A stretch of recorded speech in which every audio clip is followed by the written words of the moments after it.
Hello Internet, this is DJR, the Dojin Rock and Roller, back with a new video. Right here I have the list for summer 2020, and as a manga reader I'll be going through every title I see and giving my overall manga master race impressions.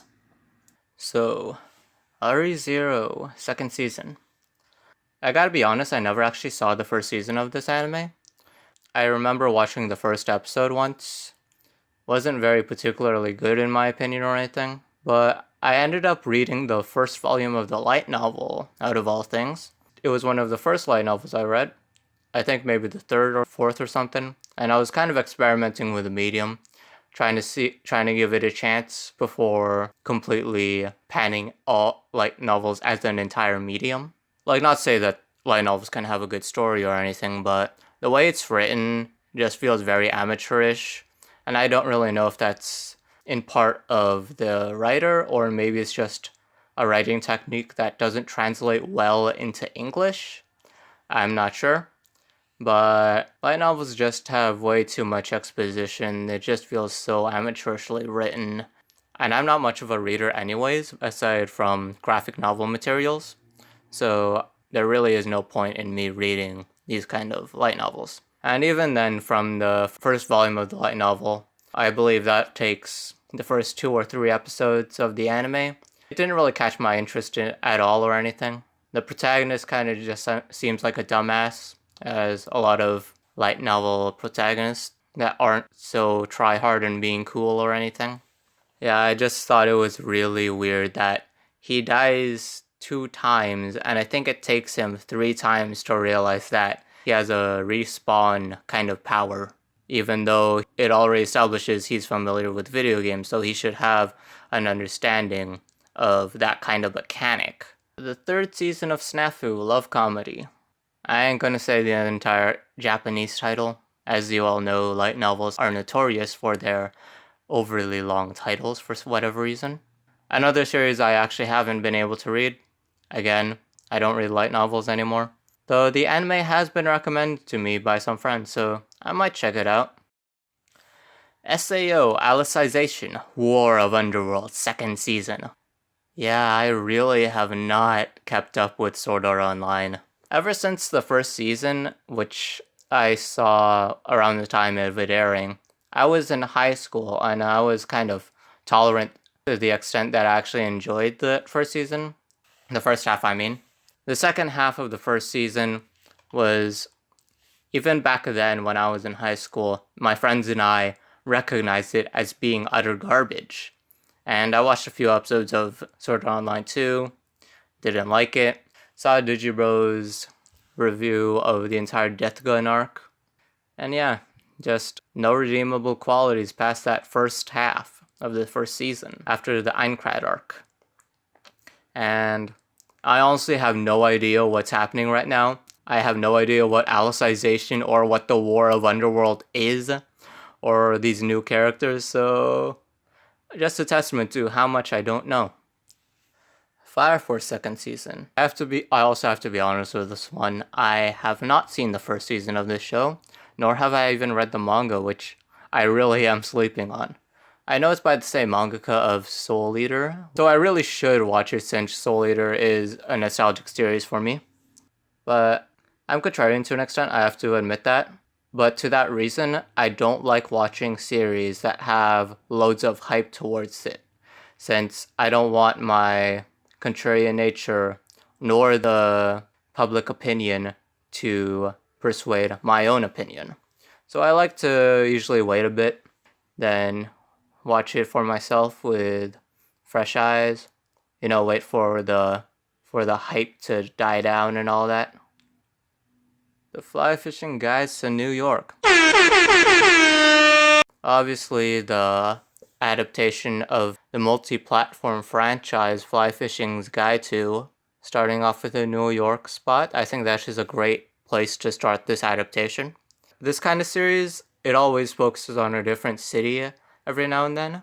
I'm not even from New York, but I can see it perfectly encapsulates that city. Like, this just screams New York from this poster art. I think this is gonna pave the way for a new generation of anime, if I have to be honest. Just so much potential. Such a beloved series and all that. They better not fuck this one up, you know? The God of High School, the latest anime to be based on a manhwa. I have to also admit, I'm not that big of a fan of manhwas.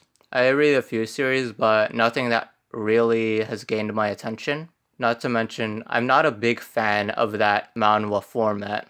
I think it's very innovative, and it's a serious, stepping stone for the webcomic format. I like the idea that, it's all laid out as one strip and that you just scroll down to view it. I think it's genius. But I just prefer traditional comic book pages better. I just prefer to have a collection of panels and dialogue fill up a page, and to have my eye just scan through and move through the page and gather all of that information almost instantaneously. I'd rather that than to just scroll down every now and then to see what is happening. I find that a lot of manhwa kind of have this weird format where they'll have big pieces of art that will just fill up most of the webpage, and then that kind of is supposed to show most of the motion rather than just have multiple panels. I think it's a time-effective way to show a story, especially for like a webcomic where a lot of these people aren't making much and they just want to progress through the story as quick as possible, but it's not my preference. Kanojokurisumasu. So this is actually based on a manga I have read for once. Finally, the first one I can actually give a good manga master race impressions on. I've read about the first volume worth of chapters for the manga, and I have to say, I haven't dropped it, but I think I've just put it on hold for now. It has a very appealing art style, and the art direction and the direction with the dialogue I think is very well made. And very well directed. But unfortunately, the plot isn't all that engaging for me. Our protagonist, he just, he's a dude, he gets dumped, so he tries this rental girlfriend system, and around the same time during the middle of this date, he ends up rushing to the hospital to see his grandma, and ends up lying to his grandma about this girl being his actual girlfriend.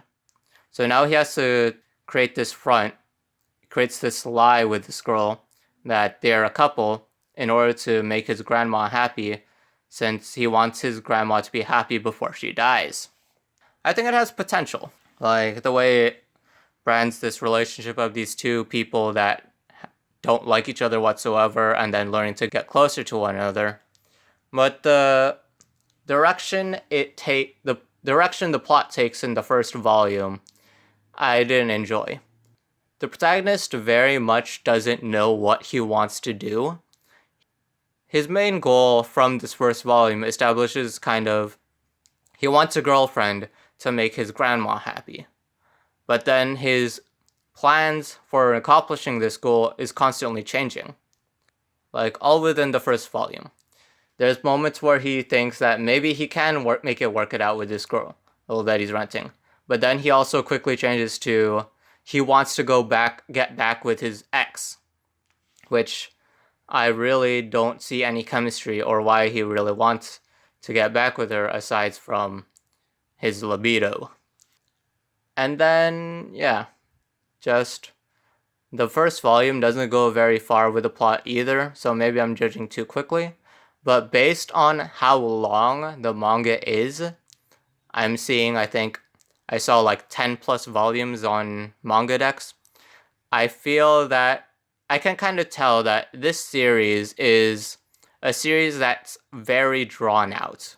Those kind of series that have moments where it seems like it'll have progression to just digress furthermore. And not to mention the protagonist being all scatterbrained and changing up his tactics all the time. I feel like that's just an excuse to draw out the plot even farther. Maybe I'll carry on later on, who knows. Now another light novel adaptation with an overly long name.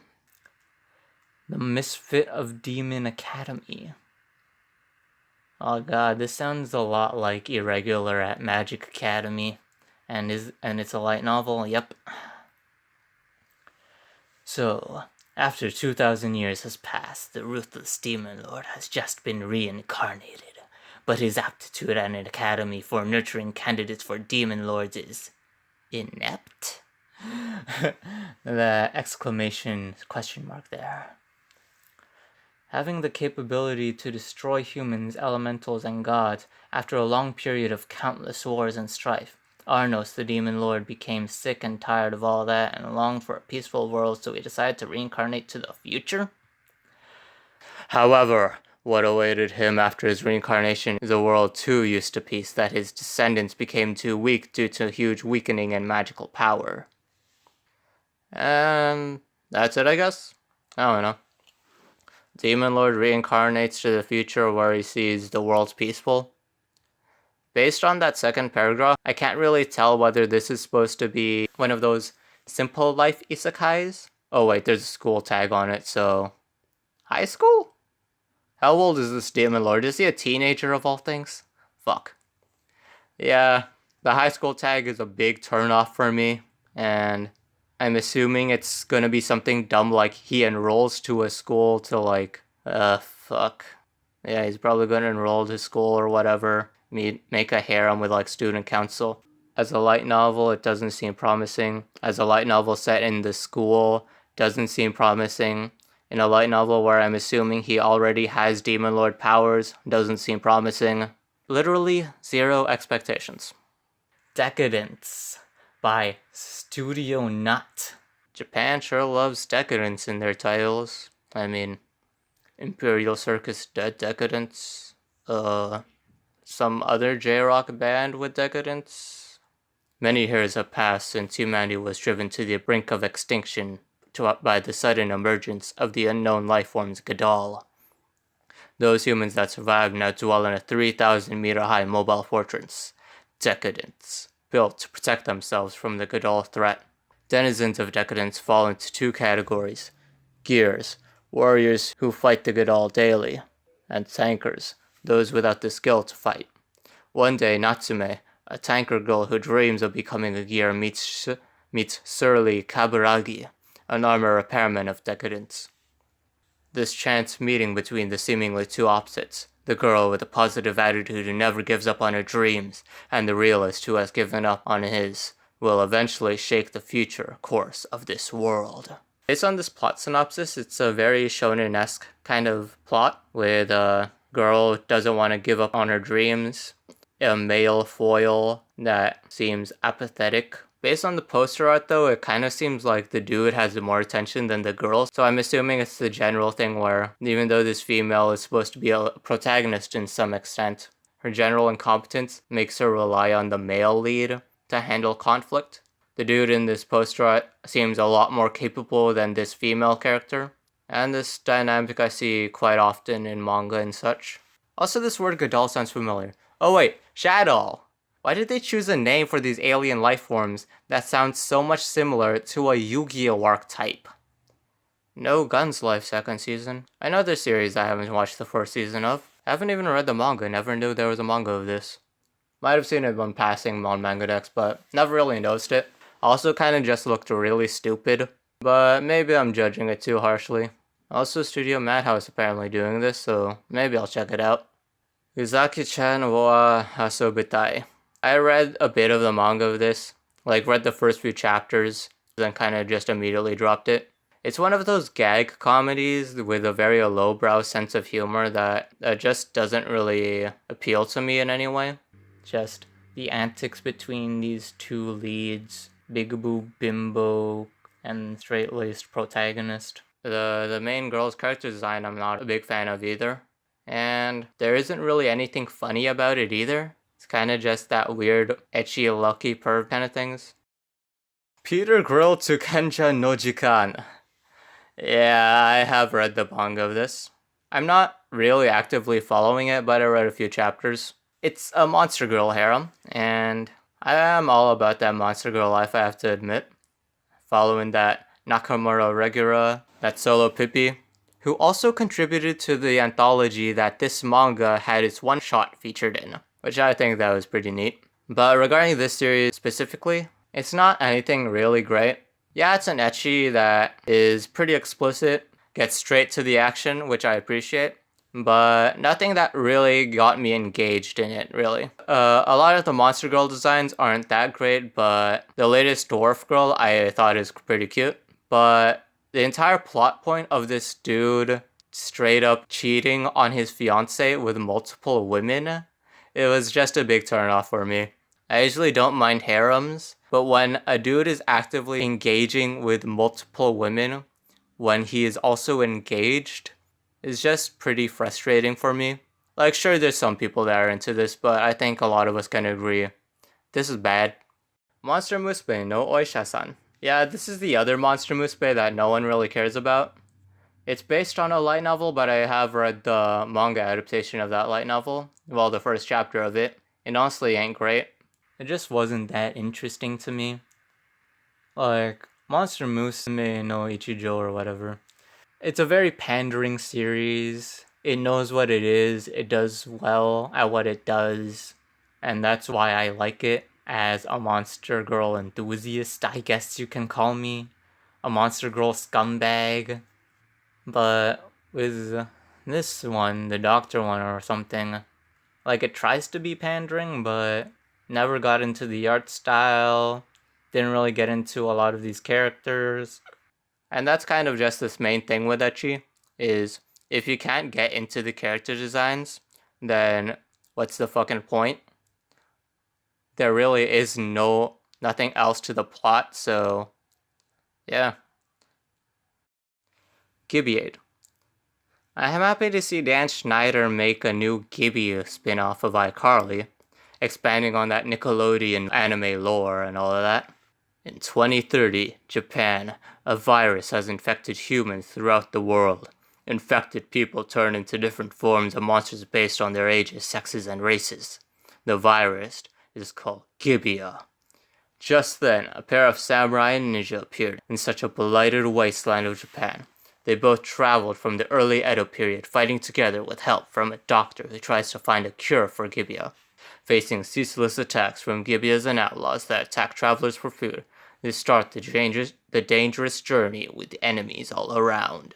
Yeah, very much sounds like a seinen, kind of like those apocalyptic wasteland stories where humanity has declined, except with samurais and ninjas for some reason. I don't know. Seems like a good excuse to have some good schlocky action, but at the same time, a lot of these stories tend to lack any good plot, and sometimes the schlock ain't even that great. Sometimes it's just a bunch of tits, and that ain't gore. Hentai HX Eros, because you can't spell hero without H and arrow. Yeah, I've read the first chapter of this manga, and when I say the first chapter, I mean the first chapter on Manga-dex, which is chapter 8 for some reason. And honestly, it's not my kind of thing. As mentioned before, the main thing about ecchi is that you need good character designs and character personalities to go well with the ecchi-ness, to really get you engaged in the ecchi. And from chapter 8, I didn't really like the designs in particular. Like, it's a series that really isn't shy to show everything and to put these female characters into very suggestive positions. But it also goes so far as to make me think, why don't I just read an actual doujin at this point? Yeah, that's another thing with ecchi. Sometimes they go so far, but not enough, that, yeah, I'd rather just see full-on porn. I also like how in this official webpage, the title says here, Dear Sir Hannibal, which is a manga one-shot by the same mangaka, which I did enjoy, actually. Honestly, don't know why I'm into cannibalism, though. That's kind of concerning. Second season of a series I don't know. So it's a supernatural investigation thing. First synopsis of the manga. Are you a victim of unwanted spirit possession? Is there a ghost you need sent up and away, or down to burn for all eternity? If the answer is yes, then you need Muhyo and Roji, experts in magic law, serving justice to evil spirits in their specialty. Yeah, I don't really know anything about this series. Supernatural, seems episodic. Looks a lot like Zach Bell. No synopsis yet.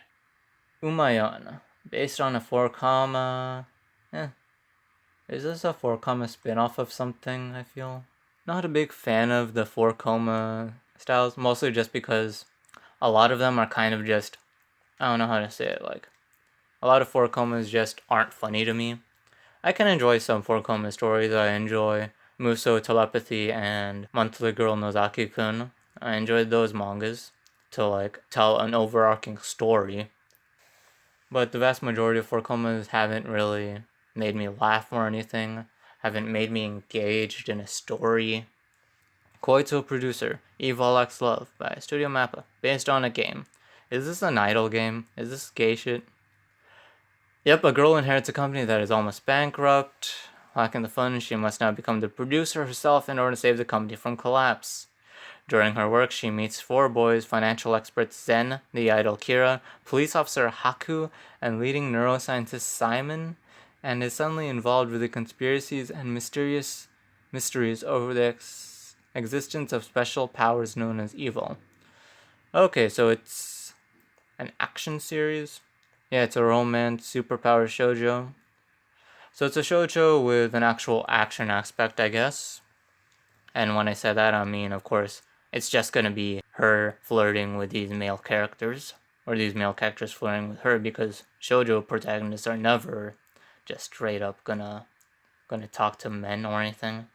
Just gotta be that few type of girls. Yeah, sounds not my kind of thing. This reverse harem format rarely works for me, aside from, like, Ouran High School Host Club. Like, Ouran High School Host Club was a series that kind of knew what it was and played around the tropes, while at the same time having nice dramatic moments sprinkled in between, after you get to know the characters, of course. And the show of its own right is charming based on its comedy and characters. And with Yono of the Dawn, even though I don't like that series, it sets out, like a lot of shoujo, it sets out to be this grand adventure, but then a lot of the time it's just these storylines between these boys in these reverse harems that really doesn't go anywhere, I feel, because the plot has to take a break for the sake of having time for this one side character who is just in for a reverse harem. Yeah, not a big fan of that kind of genre. Joufutsu Toshi Kashiwa Densetsu. Yeah, I don't know anything about this series. Gag comedy. And I'm pretty cautious around those because a lot of them don't make me laugh or anything. A lot of them aren't funny. Get Up, Get Live, Gera Gera. The story of voice actor, ex-2D entertainer, project censors on inspiring comedian entertainers who all gather at talent is fuck. So it's a slice of life comedy. Okay. It's based around comedians. So it might be funny, but at the same time, I know that the way stand-up comics and comedians in Japan works quite differently. I'm not sure if that'll translate well to an American audience or at all. So I don't even think it'll really get any interest in the American audience. So who knows? Anis 4? What is this? Please take my brother away. Yeah, isn't this based on a webcomic? Yeah, it's based on a web manga. Yeah, it looks like it's gonna be a short. I read it the first chapter of the manga, just didn't catch my interest.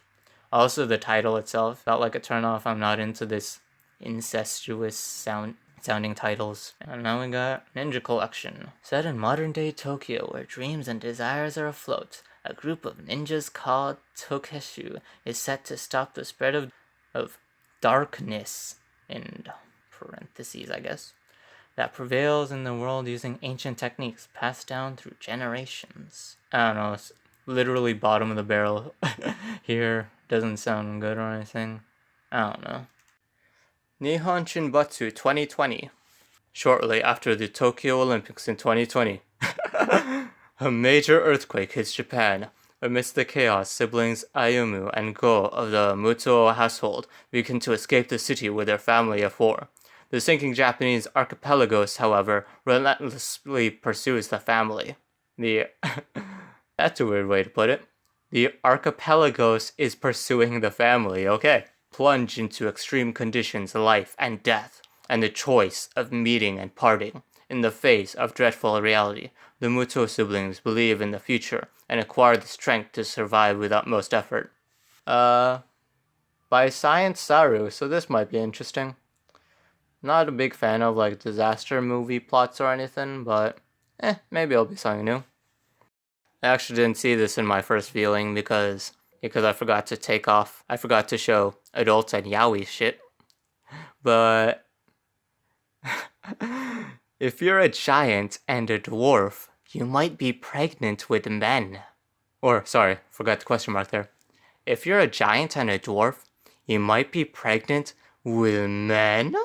One day, Koichi, a boy school student, is summoned to another world while masturbating.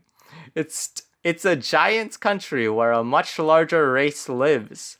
The first prince of the country, Caius, who appears in front of him, enthusiastically stared at Koichi and proposed, "I want you to be my bride and give birth to my baby?" I love that ellipses exclamation mark question mark there. Love it. Big gay energies to this one, huh? Muramata-san no Himutsu. I actually read the doujin this is based on by Igumox. Love to see this animated. Hey, Succubus Day Life is getting an adaptation. That's nice. So films, we got Shingeki no Kyojin Chronicle. The compilation film will recap the anime's 59 episodes from season 1 to 3. Well, really?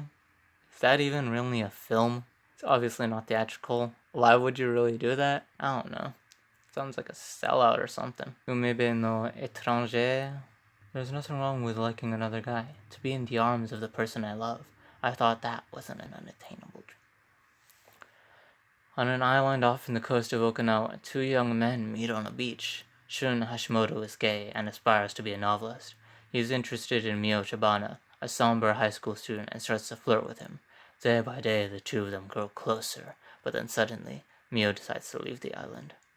3 years later, Mio returns and approaches Shun with the words, "I've thought about it for the past 3 years. I like you, Shun, even if you're a guy." However, when faced with the prospect of finally becoming lovers with Mio, Shun cannot take the first steps towards commitment.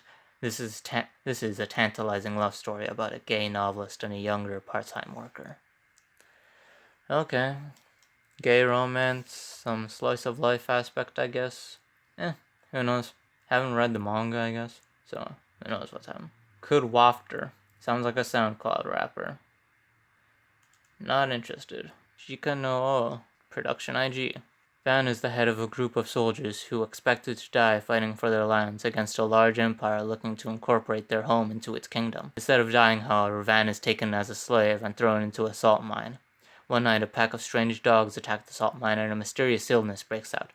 During the attack, Van takes the opportunity to escape, and he meets a young girl. Elsewhere, rumors spreading that only immigrants are coming down into this mysterious illness. The medical scientist Hossel risks his life to search for a cure. Doctors also study a father and a child who have seemed to have survived the illness. So this is based on a novel. That's synopsis of a novel. Is that even really for the anime? This looks like a novel cover. I don't know anything about it. Is there any interesting specials out here? There's gonna be a Sword Art Online Alicization recap. Gotta love those episodes. So yeah, that was summer 2020. Sounds very underwhelming, like most summer series. The only things that I'm sure people will watch are the stuff that was going to be aired for spring 2020, but had to be delayed for summer, like ReZero and Fire Force. Again, series that I don't have much interest in, but a lot of people seem interested in those, so that's what seems like it's going to happen. Summer seasons tend to be very underwhelming. They always fucking suck. The literal bottom of the barrel season, I guess. So if you enjoyed that series, make sure you like